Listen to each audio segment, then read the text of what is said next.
Hai guys, namaku Ferol. Nama saya Megan. Nama saya Nicole. Saya Jovita. Perkenalkan, nama saya Serafim. Nama saya Niko. Pertama-tama, aku mengucapkan selamat buat Indonesia yang pada tanggal 26 bulan Januari 2021 kasus positif coronanya sudah tembus 1.012.350 kasus. Selamat. Nggak guys, bercanda doang yang tadi guys. Tapi pernah nggak sih kalian itu mikir kenapa Indonesia pada awal tahun 2021 harus mengalami kenaikan kasus positif sebesar 1.012.350? Padahal pemerintah sudah melakukan yang namanya PSBB, sudah beberapa kali bahkan melakukan PSBB, lalu ada himbauan 3M, lalu di media massa juga media publik udah di-post tentang bahayanya dan ganasnya virus corona. Bahkan pembatasan sosial yang baru-baru dilakukan di Jawa dan Bali itu sepertinya tidak membuahkan hasil untuk menekan tingkat kasus positif di Indonesia. Mengapa sih bisa terjadi?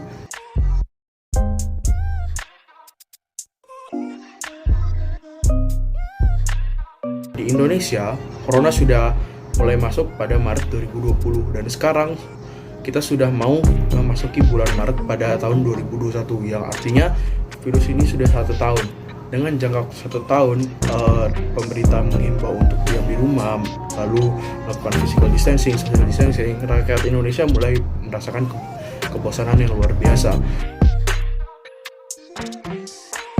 Mungkin di awal-awal pandemi, pekerjaan bisa seluruhnya dilakukan secara online.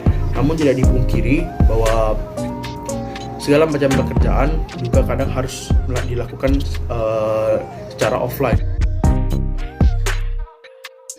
Anak muda, kenapa kami sebutnya faktor anak muda? Karena dalam jangka 1 tahun, anak muda yang paling merasakan kebosanan dari social distancing ini. Mengapa begitu? Karena mereka hanya diam di rumah, mereka hanya belajar dan mungkin mereka hanya main sosial media yang pada tahun sebelumnya mungkin tiap Sabtu mereka pergi ke mall sama teman-teman mereka, dan pandemi ini mengharuskan mereka untuk di rumah. Jadinya karena jangka waktu yang berkepanjangan, mereka udah mulai bodo amat, mereka udah mulai keluar sama teman-teman, udah mulai nongkrong lagi, dan mereka hanya bermodalkan pikiran positif.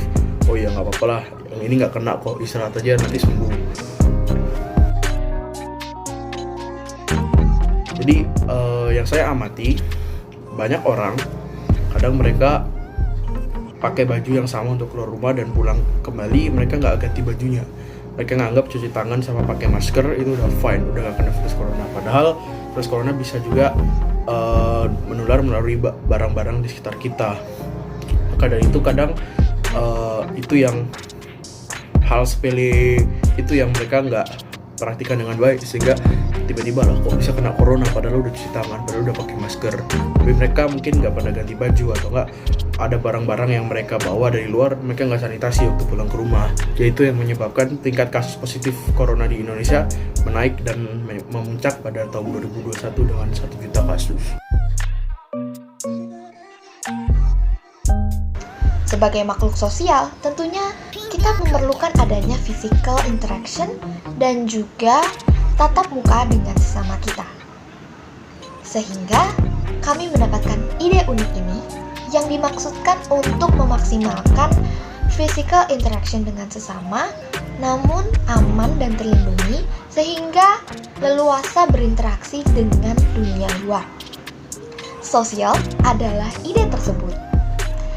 Ide ini kami anggap dapat menjadi jalan keluar yang tepat untuk keinginan kita sebagai makhluk sosial untuk berinteraksi di masa pandemi ini. Produk ini berbentuk menyerupai dengan APD atau yang dapat disebut juga sebagai alat pelindung diri.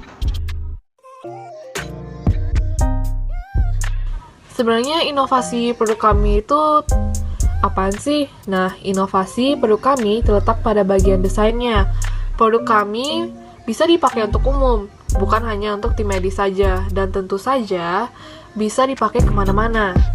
Nah, produk kami memiliki bentuk menyerupai coat dan dapat digunakan bersamaan dengan pakaian lainnya. Nah, tentu saja, pasti produk kami aman untuk melindungi diri. Dan tentunya kita akan mengembangkan desain untuk menyesuaikan dengan kesukaan anak-anak muda dan juga tren fashion saat ini dan kedepannya.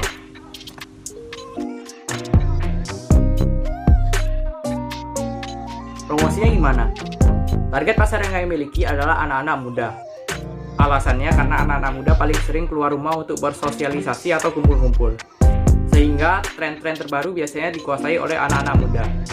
Dari sini kami ingin produk kami menjadi tren bagi anak-anak muda di masa pandemi. Caranya adalah kami akan melakukan konten marketing dan influencer marketing di berbagai sosial platform media sosial yang terbukti sangat membantu dalam meraup konsumen khususnya anak-anak muda. Selain itu kami juga akan membagikan brosur-brosur secara online agar tersebar lebih cepat dan tidak membuang-buang kertas. Lalu yang terakhir kami akan memberikan diskon di store online kami agar lebih menarik membeli. Bagaimana pengembangannya? Produk kami ini masih berupa ide dan kami merasa bahwa produk ini bisa dikembangkan lebih lagi agar gunanya tidak berpusat pada bidang fashion saja, tetapi juga bisa berkembang di bidang kesehatan. Seperti contoh, pada produk ini bisa ditambahkan teknologi sensor suhu tubuh atau termometer, pengukur oksigen yang diperlukan tubuh atau oximeter. Yang kedua, penyensor lingkungan sekitar dan dapat memberi warning ketika ada kemungkinan kita dapat terpapar COVID-19 atau COVID-19 Exposure Notification System, dan masih banyak lagi. Sekian presentasi dari kami harap ide produk kami dapat menjadi inspirasi dan membuka mata kita bahwa walaupun di masa pandemi seperti saat ini, kita masih bisa mengembangkan sesuatu untuk dijadikan jalan keluar dari permasalahan kita saat ini. Mohon maaf apabila ada salah kata atau ada hal-hal yang kurang berkenan. Sekian presentasi dari kami, Tuhan Yesus memberkati.